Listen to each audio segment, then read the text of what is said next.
Ahora, en nuestro segundo estudio sobre este tema, hablamos de la necesidad de humillarnos bajo la poderosa mano de Dios, de no caer en la trampa de discutir y argumentar o de pensar que somos víctimas como si algo raro o extraordinario nos estuviera pasando. Y ahora vamos a continuar con este tema y no sé hasta cuál punto llegaremos, pero vamos a ver. En Santiago, por favor, el texto que vamos a leer.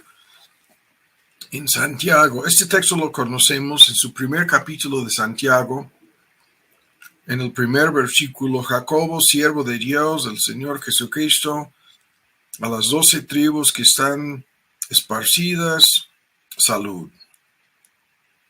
Hermanos míos, y aquí viene una fórmula que conocemos. Y la fórmula está centrada en nuestro tema de enfermedades, luchas, dificultades en la vida. Y es una fórmula que hemos visto en el pasado. Supongo que la mayoría de ustedes la conocen. La fórmula está basada en 4 palabras. La primera se encuentra en el versículo 2. Hermanos míos, tened, tomad. Esa es una fórmula muy fuerte que nos está obligando a reaccionar con sumo gozo al caer en la fórmula diversas pruebas, luchas, tentaciones, incluyendo las enfermedades, obviamente.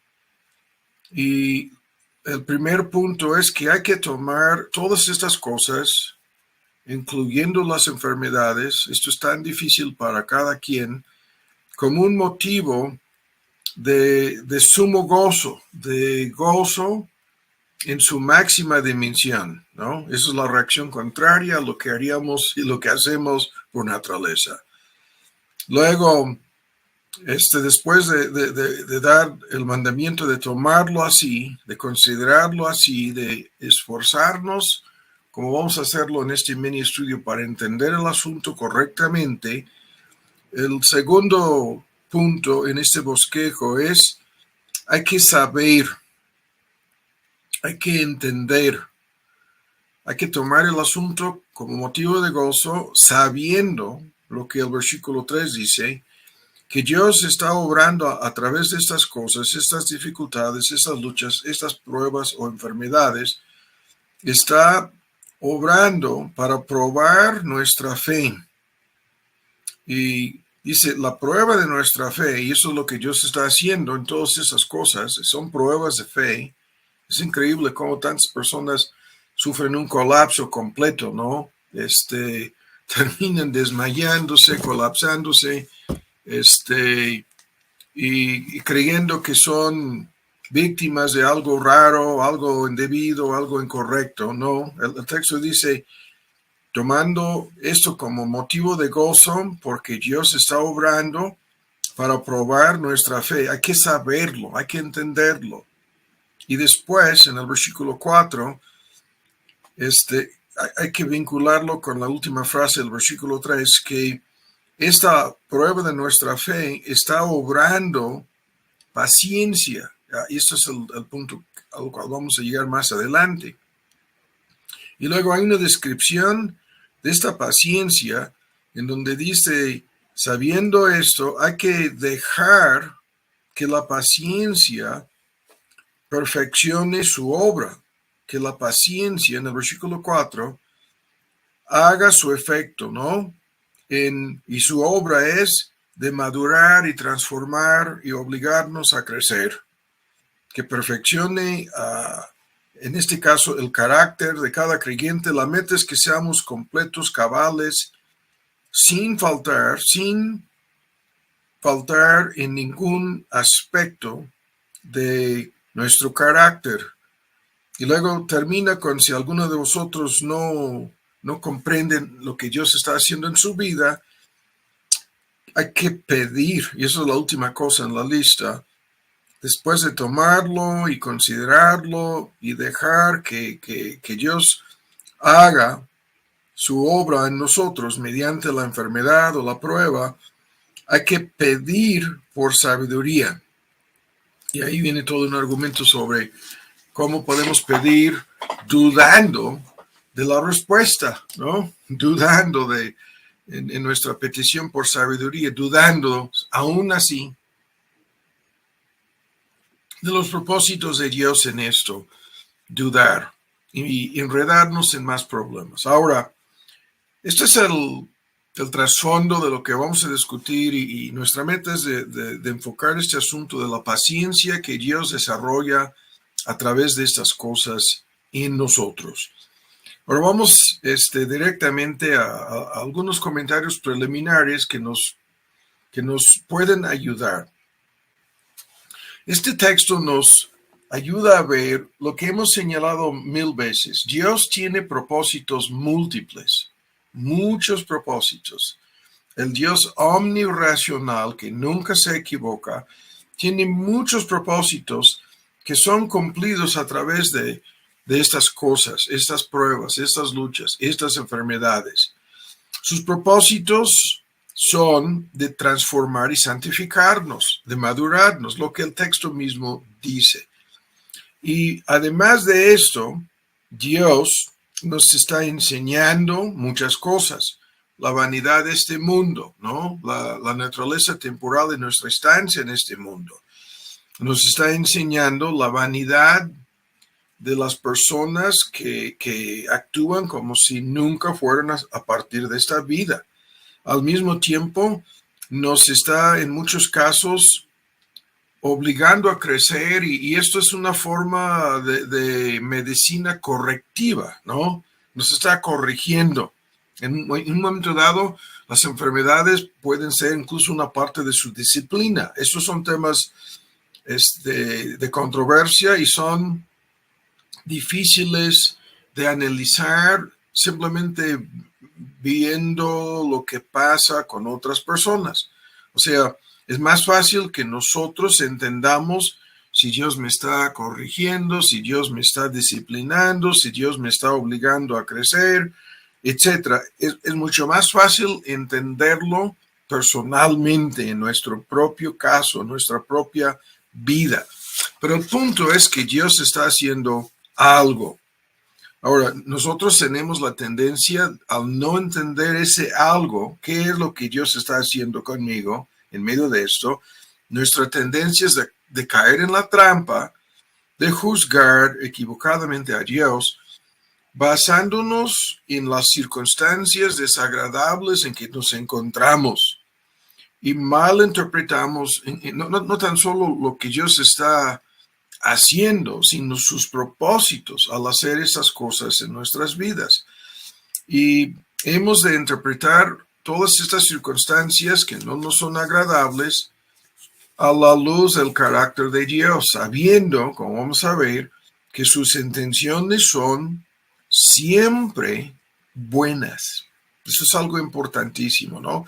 Cuando las cosas malas suceden, nuestra primera reacción es de preguntarnos por qué esto, por qué a mí, por qué ahora, y comenzamos a sospechar y dudar del amor de Dios, de los propósitos de Dios, del cuidado de Dios, etc., ¿no?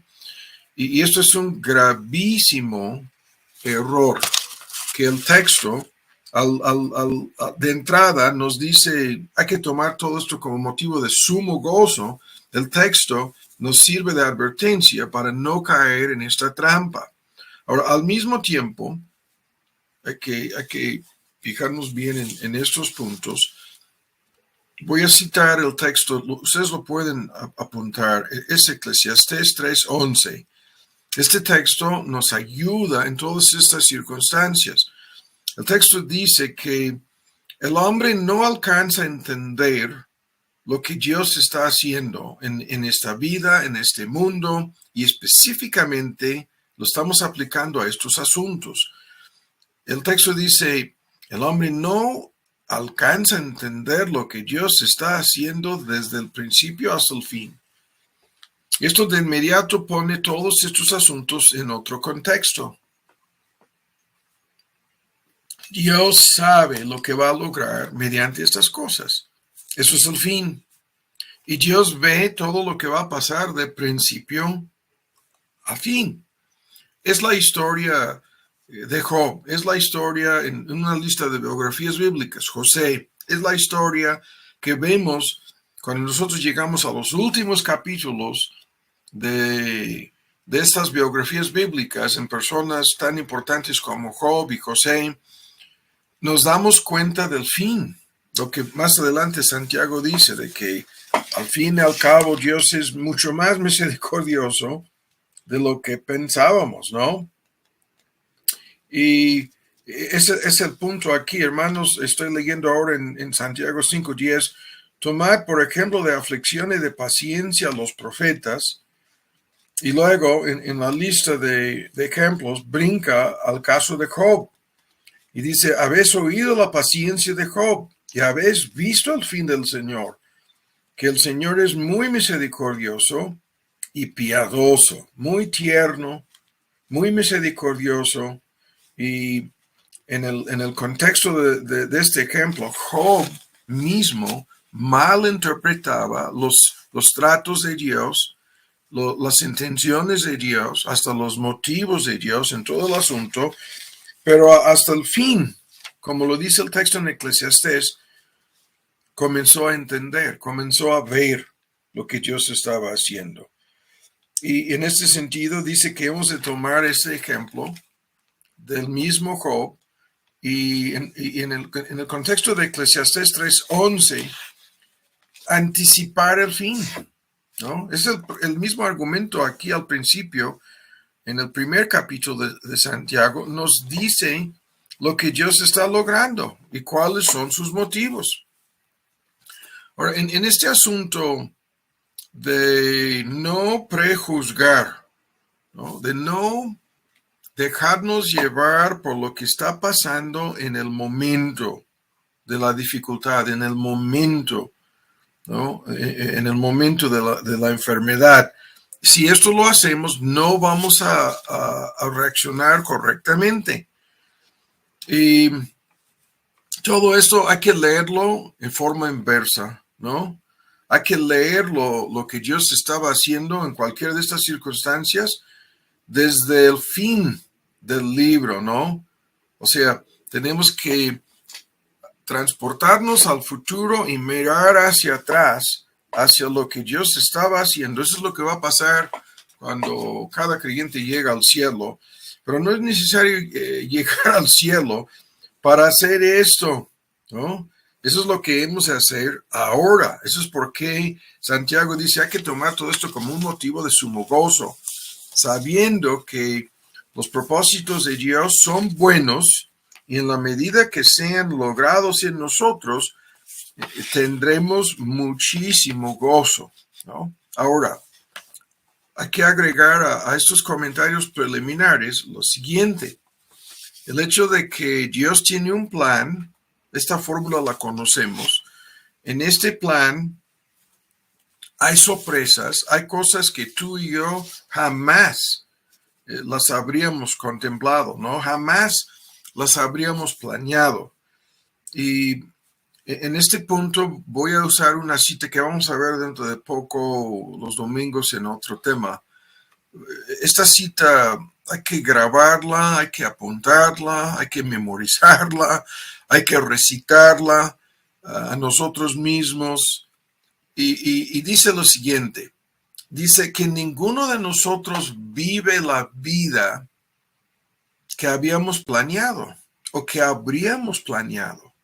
Ninguno de nosotros vive la vida que planearíamos, que habríamos o hubiéramos planeado vivir.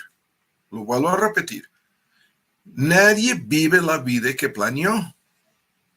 Y la cita termina diciendo, todos vivimos la vida que Dios planeó para nosotros.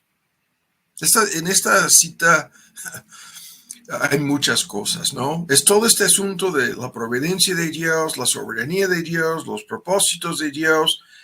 El hecho de que nosotros no podemos averiguar anticipadamente lo que va a pasar conforme a este plan, esto es lo que vamos descubriendo. Esa es la queja en Eclesiastés 3, de que no sabemos lo que Dios está haciendo, y eso es lo que nos confunde, ¿no?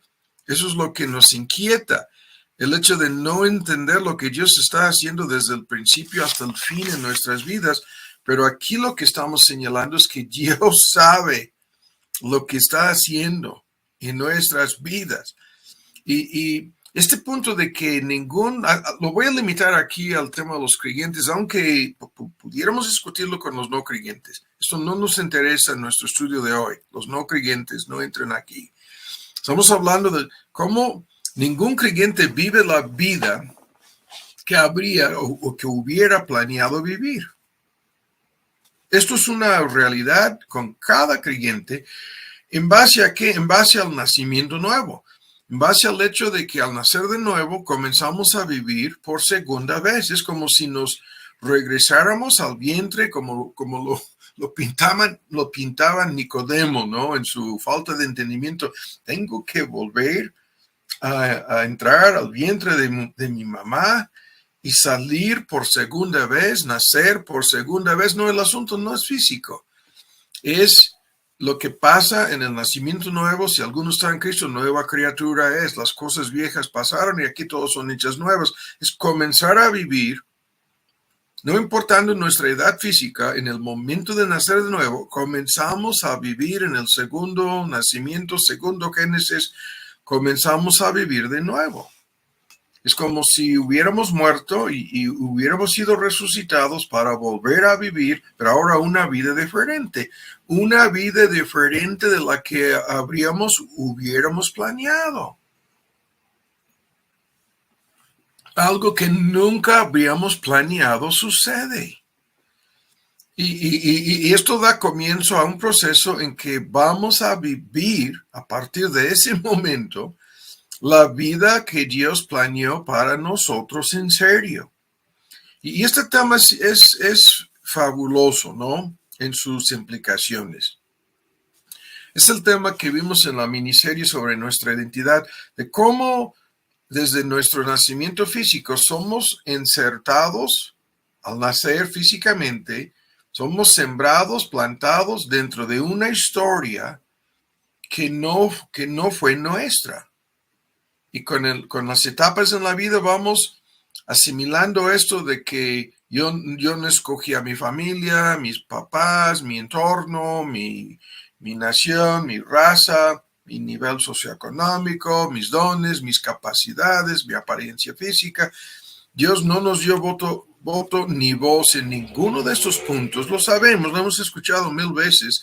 Fuimos enchufados, insertados, plantados dentro de una historia preexistente que existía antes de que naciéramos. Y esa es la causa de un sinnúmero de problemas para muchas personas, porque luego salen con que no me gusta la familia en que me encuentro, no me gusta, y la lista, mi mamá, mi papá, mis abuelos, mi país, mi nación, mi historia, mi raza, etcétera, etcétera, etcétera, ¿no? O aspectos personales.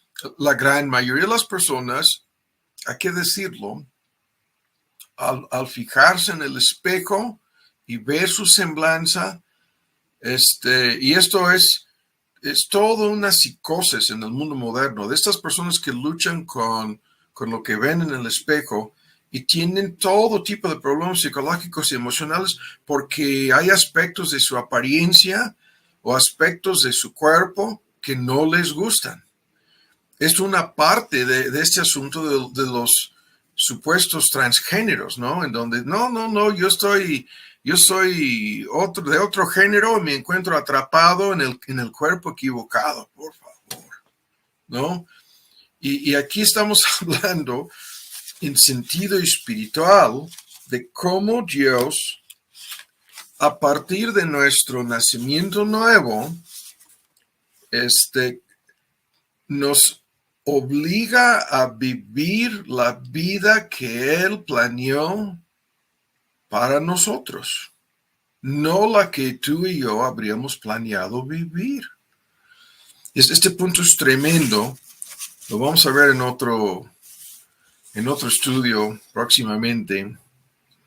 Y se relaciona con nuestro tema, porque estamos aquí con el tema de las cosas, pruebas, dificultades, específicamente enfermedades que surgen en nuestras vidas. Y según nuestro texto en Santiago, ¿cómo hemos de entender esas cosas? O sea, ¿habríamos planeado enfermarnos? No creo. Es tan sencillo,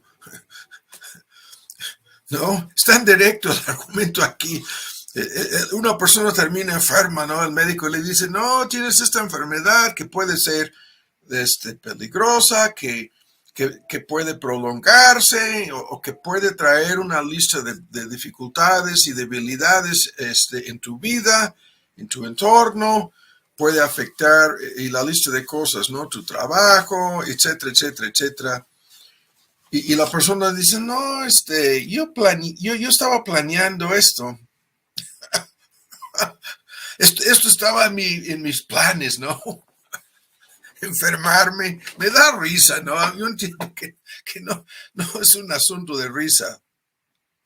Jamás hemos escuchado a una persona hablar así. Es una parte del dilema aquí. Estas cosas nos sorprenden y son cosas que no habríamos planeado. Si hubiéramos hecho un plan, estas cosas, incluyendo muchas cosas más allá de la cuestión de enfermedades, no habrían estado en nuestro plan. Y esas son las luchas en este tema de Dios planeando nuestras vidas. Esos son el tema de las luchas de las personas que piensan que van a cambiar el plan de Dios y que pueden manipular o modificar el plan. ¿No? Ese plan es infalible, ¿no? Incluye muchas sorpresas. Y desde una perspectiva humana, ¿no? No es un plan sujeto a cambios. O sea, no le vamos a obligar a Dios a cambiar su plan para nuestras vidas. Esto no va a suceder, nunca ha sucedido ni sucederá. Y en ese sentido, el argumento es, hay que dejar que este plan se lleve a cabo. Eso es lo que el texto dice. Hay que dejar que la paciencia perfeccione su obra. Santiago 1:4. Hay que dejar, ¿no? Que el plan se desarrolle y no juzgar precipitadamente, anticipadamente. No, eso es un gravísimo error, ¿no? De esas personas que dicen, no, esto tiene que terminar mal, o tiene que terminar peor, ¿no? O tiene que terminar en un desastre. No. Es lo que pensaba Job, pero no. Es lo que pensaba José, pero no. No terminó en un desastre. Terminó gloriosamente. Pero lo que tuvieron que aprender a lo largo del proceso es este asunto de ser pacientes, ¿no? Y eso es lo que vamos a discutir aquí por unos momentos. Esta capacidad de aguantar, ¿no? De no darnos por vencidos. La paciencia se demuestra en la perseverancia. Eso es el argumento en el capítulo 5 de tomar como ejemplo de aflicción y paciencia. Y brinca desde los profetas, que no vamos a discutir aquí, que sin excepción, todos fueron perseguidos, todos sufrieron una tremenda oposición y a todos les costó una lucha, en algunos casos espantosa la lucha, cumplir con su llamamiento en medio de aflicciones y dificultades. Y luego cuando mete de por medio a Job, como el ejemplo de aflicción y paciencia, sabemos del pobrecito Job, qué tipo, el nivel de aflicción, el nivel de enfermedad. Hace unos años hicimos un análisis, ¿no?, de las descripciones, múltiples descripciones de sus enfermedades, y los médicos leen, ¿no?, en el hebreo, los versículos dicen, este hombre estaba como un cadáver muerto, ¿no? Y hasta llegó a ser físicamente tan desfigurado por sus enfermedades que sus amigos, cuando lo encuentran ahí sentado en el basurero, ni lo reconocen. ¿Quién es este hombre? Ni lo reconocemos, ¿no? Pero el asunto terminó con Job aprendiendo la lección señalada aquí de tener paciencia, y el asunto terminó de manera gloriosa. Ahora, vamos a discutir esto. Y antes de hacerlo, hay que volver a decir algo que hemos dicho muchas veces. Hay muchas cosas en esta vida que no podemos aprender sin aflicciones, sin pruebas, sin enfermedades. Es algo tan fuerte, ¿no?, esta realidad, que la pregunta de si Dios puede obrar el carácter aprobado en una persona sin esto es una pregunta teórica. Teóricamente sí, pero en la realidad, en la práctica, la respuesta es que no. Es el mismo argumento en Romanos 5, y vale la pena leerlo, ¿no?, en donde dice, nos gloriamos en tribulaciones, es la misma cosa. En Santiago es gozarnos, aquí con Pablo es gloriarnos en estas cosas, sabiendo que la tribulación produce paciencia, y la paciencia produce carácter aprobado. Y la paciencia aquí es un aspecto de la perseverancia combinado, ¿no?, con la capacidad de esperar y seguir esperando, se convierte en la perseverancia, culminándose en un altísimo grado de esperanza.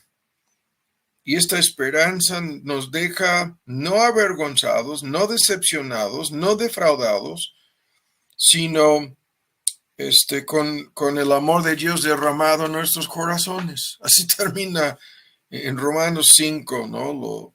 Los versículos 3, 4 y 5 hablan de este mismo fenómeno.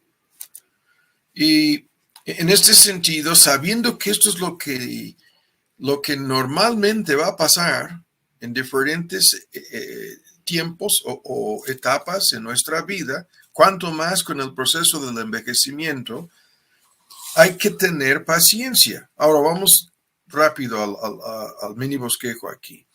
La paciencia es la capacidad, lo vuelvo a decir, de aguantar, de perseverar, de no darnos por vencidos, de continuar en circunstancias que no nos gustan, en dificultades que si pudiéramos librarnos de esas dificultades, lo haríamos, pero no lo podemos hacer. Esto es un asunto de todas las cosas que nos pueden pasar en este mundo, problemas y luchas y dificultades. Las enfermedades son especiales en parte por lo que estamos señalando aquí. Nadie puede librarse por su propia cuenta de ninguna enfermedad. Toda sanidad es divina, ¿no? Esta enfermedad no es para muerte. Comenzábamos este tema con ese texto, ¿no? En relación con Lázaro. Si Dios quiere usar cualquier enfermedad para quitarnos de este mundo, no nos vamos a librar de esa enfermedad. Y es lo mismo. Si la enfermedad se prolonga, si se vuelve algo crónico, algo persistente, nadie se va a librar de esto. El único que nos puede librar es Dios. Y cuando Dios nos deja enfermos, esto lo vemos con tantos ejemplos, incluso en la Biblia tenemos a Pablo como un ejemplo, nos está enseñando la paciencia. Ahora, la descripción de esta paciencia es lo que nos interesa y vamos a señalar algunas cosas. Ahora, la primera cosa en esta paciencia es lo que hemos estado diciendo. La paciencia es la capacidad de confiar en Dios en medio de la cosa, en este caso la enfermedad o la dificultad que nos tiene frustrado, que nos tiene enojado, ¿no? Que nos tiene obstaculizado. Estas cosas pueden ser leves o gravísimas, depende de la circunstancia, depende de la enfermedad, pero nos sentimos frustrados, nos sentimos agobiados, ¿no? Y la paciencia nos ayuda a confiar tan solo en Dios en medio de estas cosas, tan solo en Dios. Y eso es una parte de lo que Dios está haciendo. Es la misma cosa que hemos escuchado en relación con la sentencia de muerte que Pablo menciona. Es para que aprendieran Pablo y sus compañeros a no confiar en sí mismos, a no confiar en sus circunstancias, sino a confiar tan solo en Dios. Eso es lo que cada persona enferma tiene que aprender a hacer, a confiar en Dios en medio de su enfermedad. Ahora, primero. Segundo, esta paciencia es algo necesario para lograr el dominio propio. ¿Qué es esto?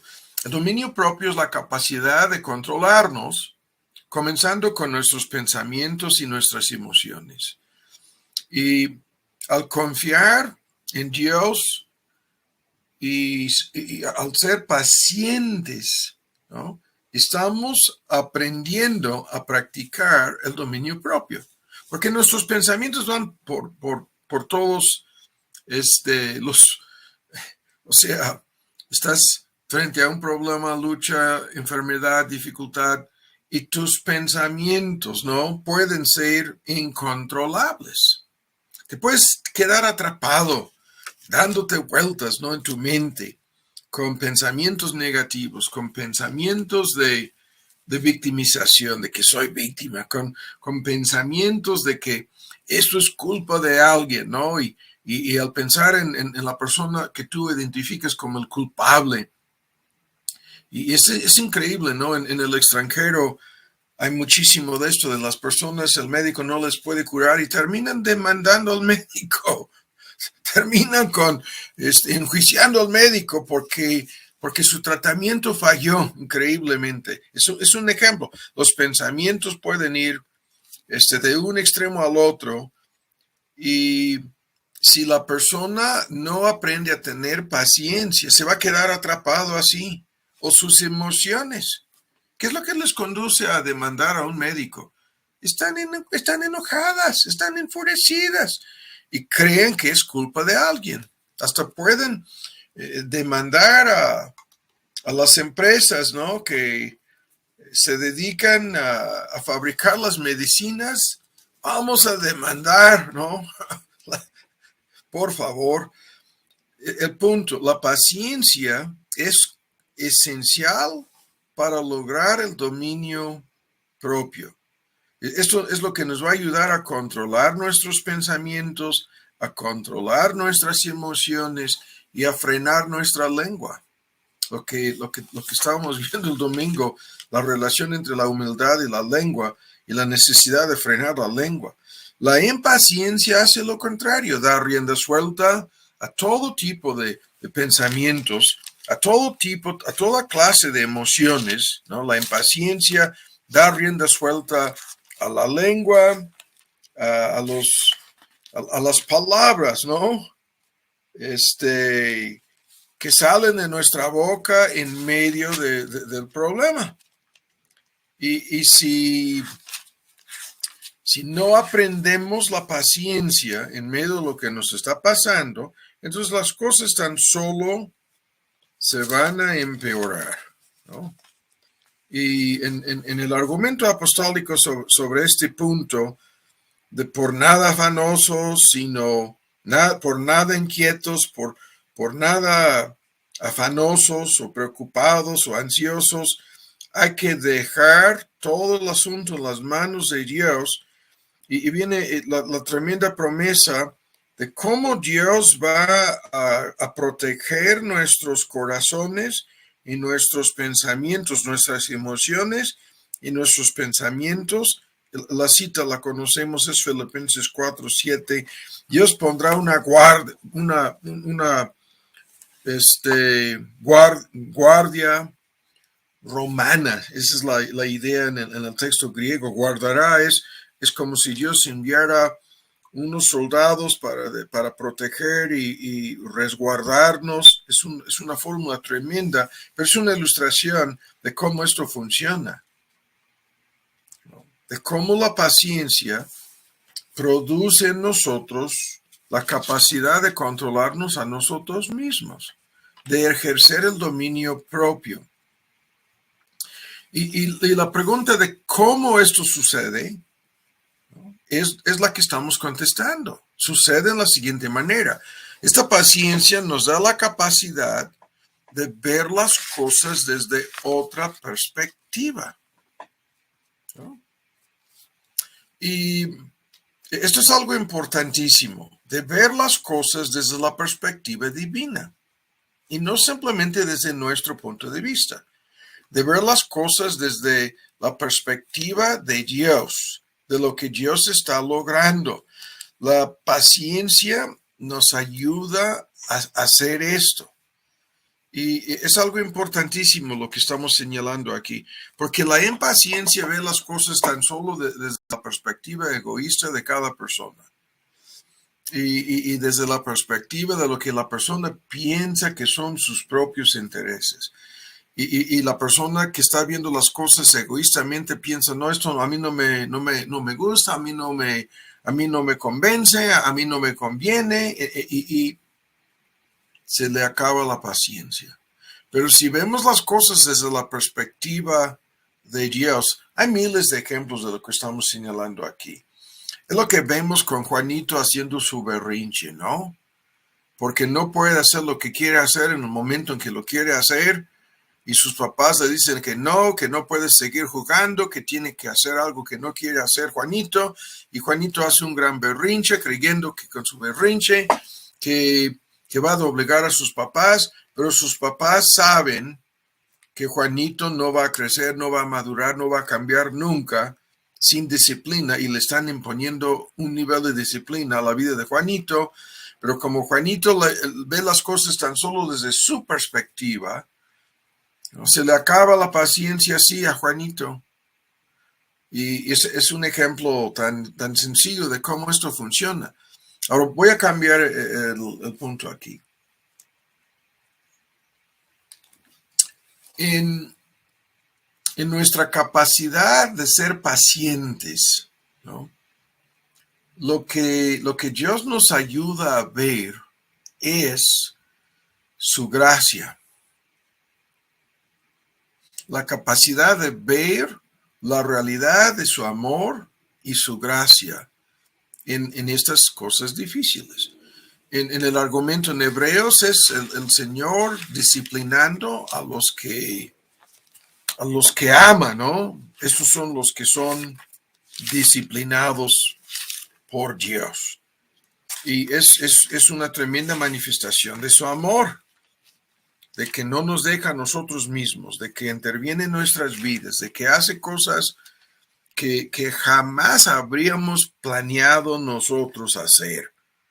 Pero lo hace en su amor, lo hace en su bondad, lo hace en su preocupación de convertirnos en la persona que quiere que seamos.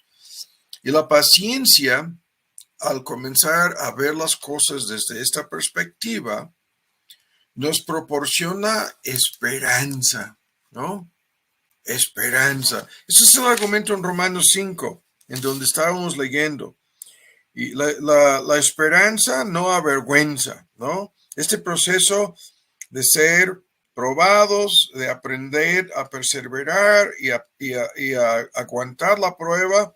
Dice Pablo en Romanos 5:5, produce en 5:4 y 5:5, la última frase de 4 y la primera parte de 5, produce esperanza.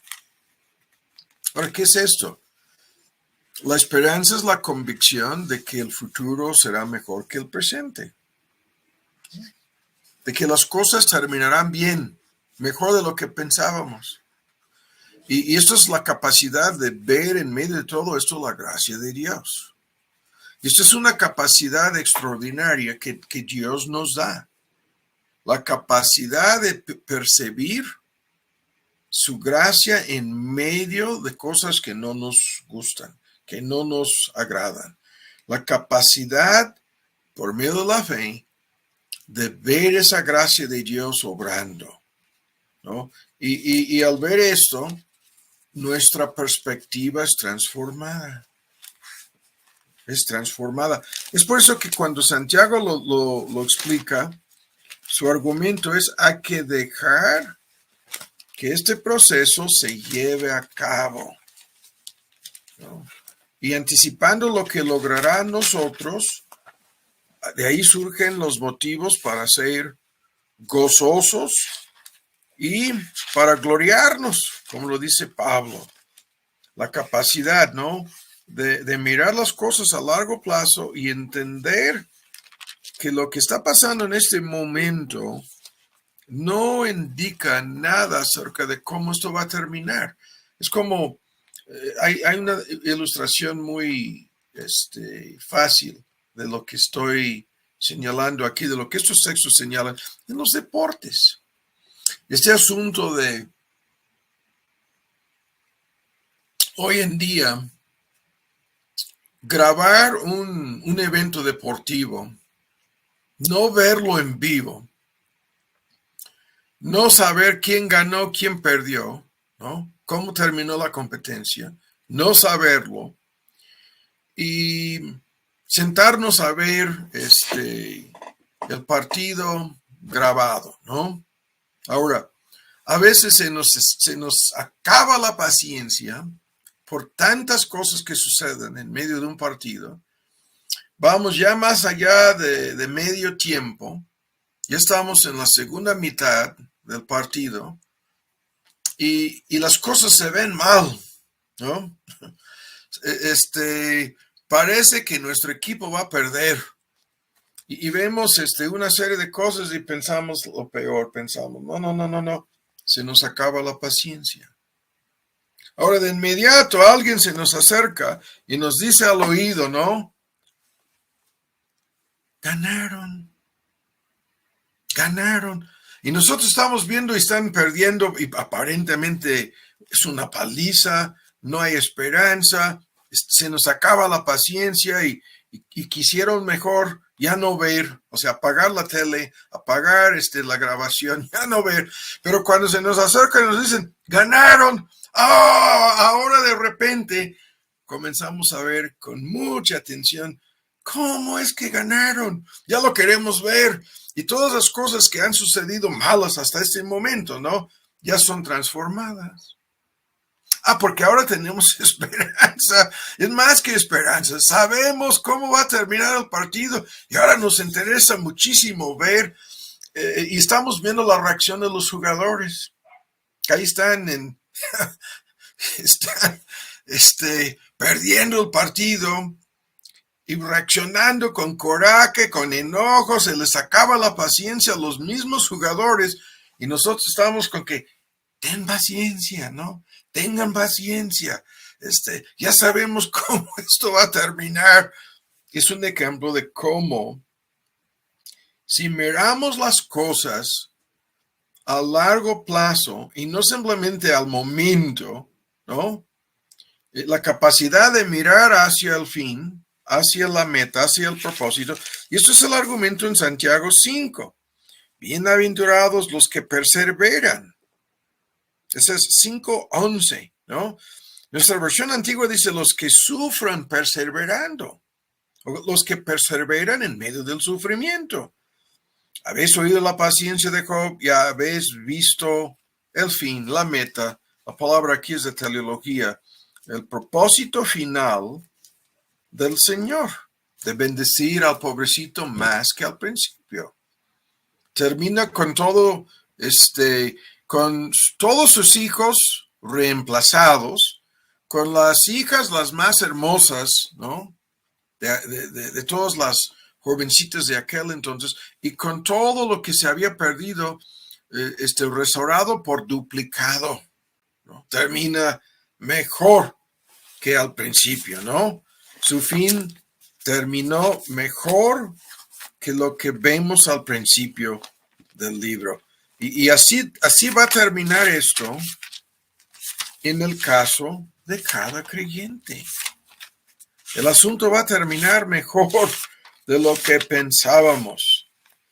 Y el punto sigue siendo que hay que tener paciencia. Ahora, para concluir el día de hoy,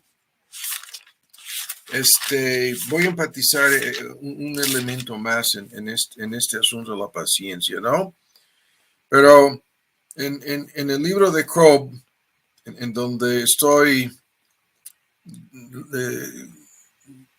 leyendo ahora, dice que bendijo Jehová su postrer estado, la postremería de Job, más que su principio. Y comienza una lista, ¿no? De todo lo que Dios le volvió a dar al pobrecito.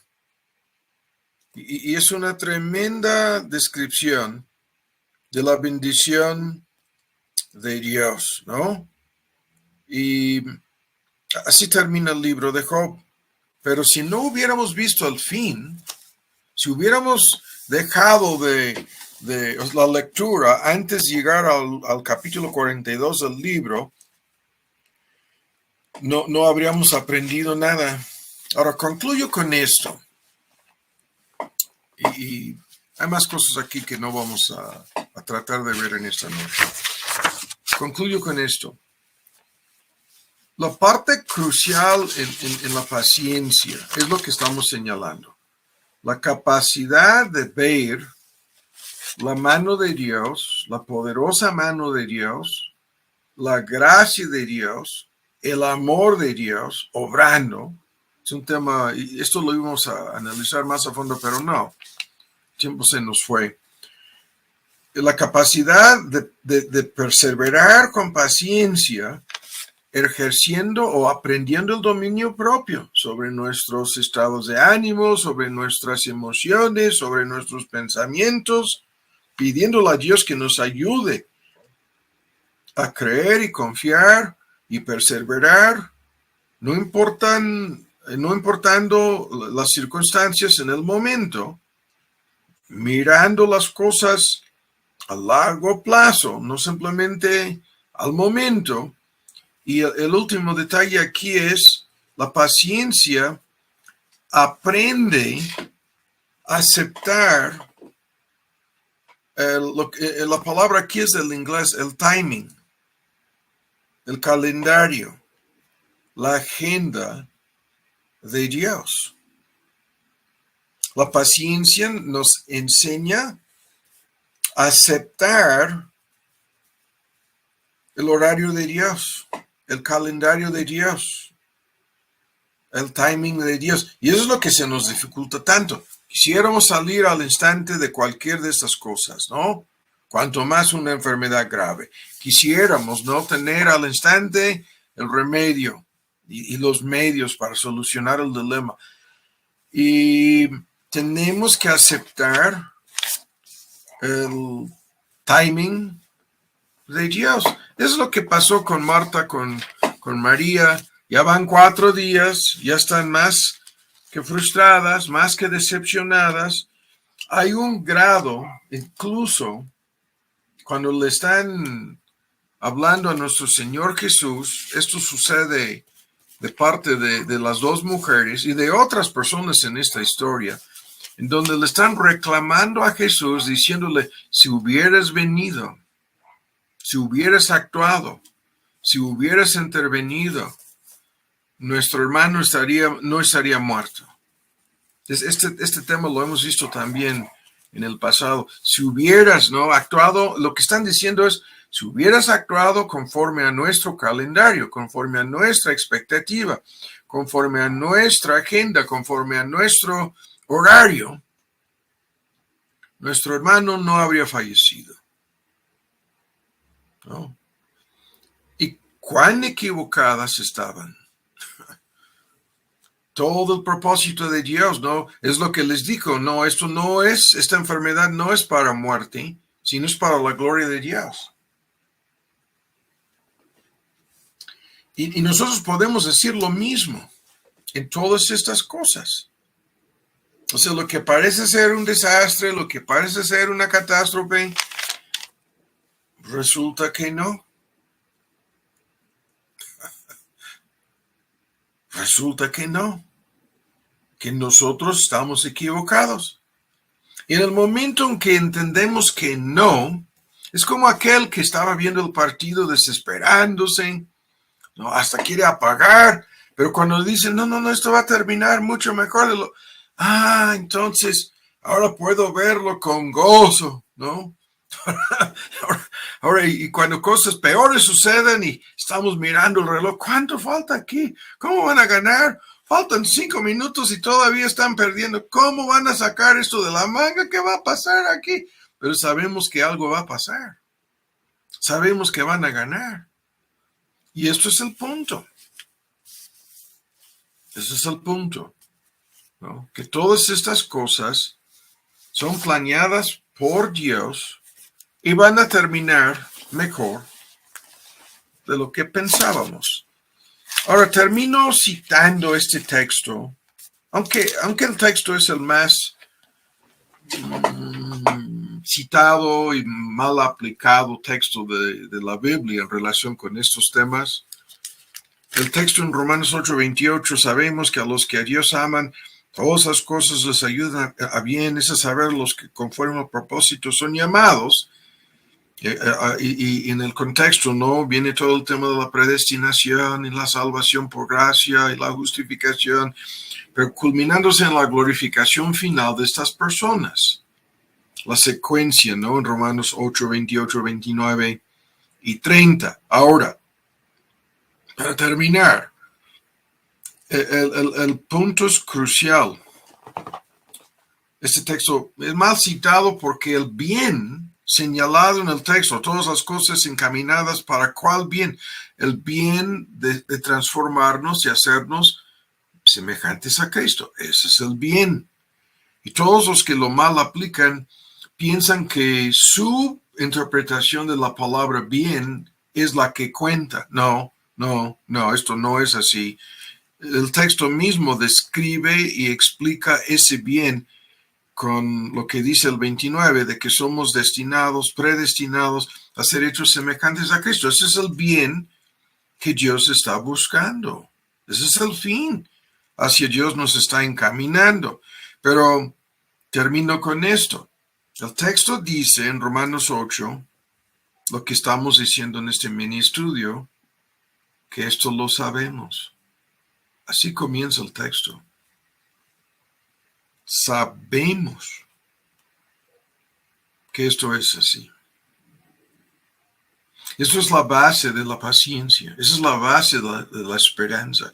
Esa es la base de esta capacidad que Dios está obrando en nosotros de no darnos por vencidos, de no colapsarnos, ¿no?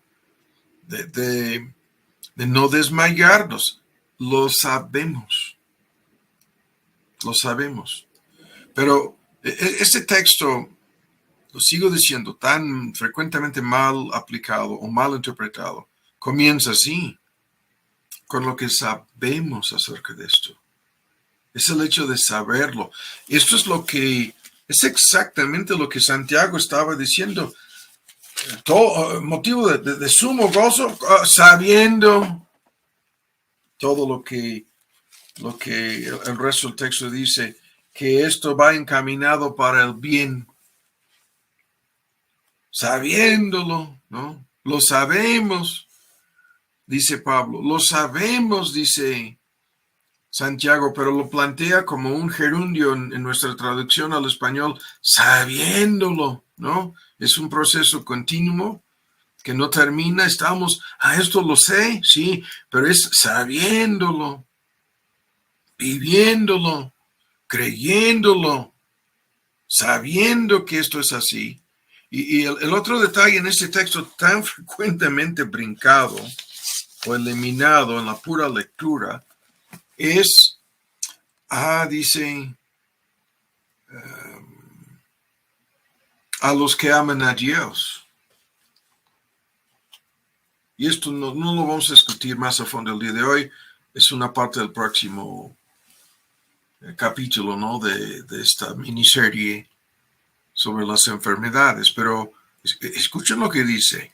Sabemos que todas las cosas les ayudan a bien.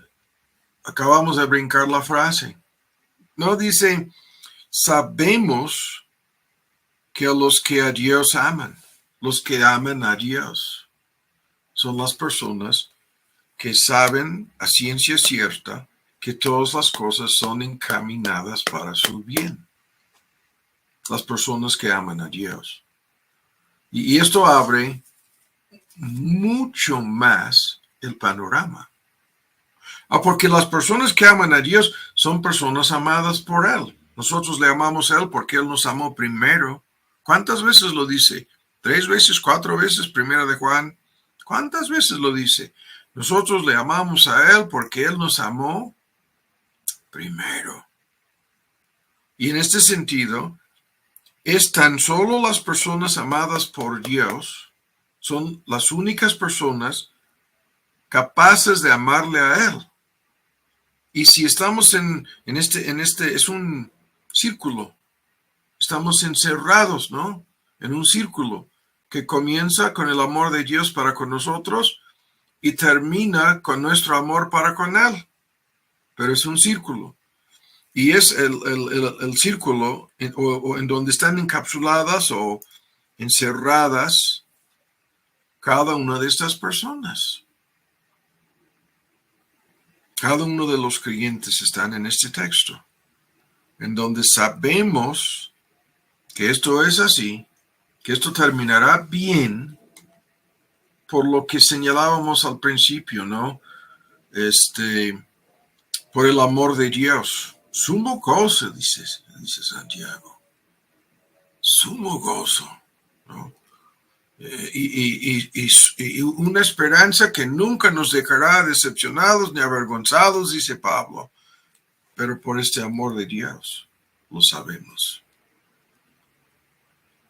Lo sabemos. Y la pregunta de cómo puedo saber si Dios me ama o no, es, según el texto, si yo amo, si le amo a Él. Porque este amor para con Él es de origen divino. No es algo autofabricado, no es algo que tiene su causa, su origen en nosotros. Nosotros le amamos a Él porque Él nos amó primero. Y esto es, otra vez, la base de la paciencia. Pudiéramos, lo vamos a dejar, pero pudiéramos tardar media hora explicando exactamente este punto. Es cuando tú sabes, bueno, estas cosas difíciles han sucedido y otra persona es la causa, ¿no?, de estas cosas difíciles. Pero como conozco a esta persona y entiendo que me ama, y entiendo que tiene mis mejores intereses de por medio en el asunto, y entiendo que esta persona tiene la capacidad, tiene el poder de lograr sus motivos de amor en este asunto, el asunto terminará bien porque esta persona está actuando de esta manera para conmigo en base a este amor y se va a encargar de lograr que salga bien. Entonces, puedo tener paciencia. Sí. Puedo ser paciente. Sí. Y así es el asunto con cada creyente. Podemos ser pacientes y por lo tanto hemos de ser pacientes, pero el punto no deja de ser algo que se tiene que aprender. ¿No? Es un proceso de aprendizaje que tan solo se aprende en la experiencia de esta realidad. Esto es lo que se aprende. Padre, te damos las gracias por el tema. Te pedimos que nos ayudes a hacer la aplicación a nosotros mismos y entendiendo lo que hemos escuchado,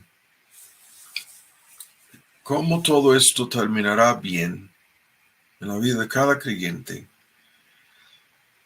Y también por eso te pedimos por todos los afligidos, todos los enfermos, todos los agobiados, todas las personas en dificultades en este momento que están escuchando este estudio, para que puedan hacer lo que Santiago dice, pueden tomar todo esto como un motivo de gozo.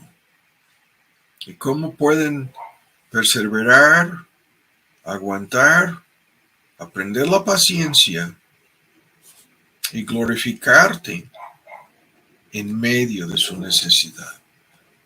Y por eso te pedimos y te damos las gracias. En el nombre de Cristo Jesús. Amén.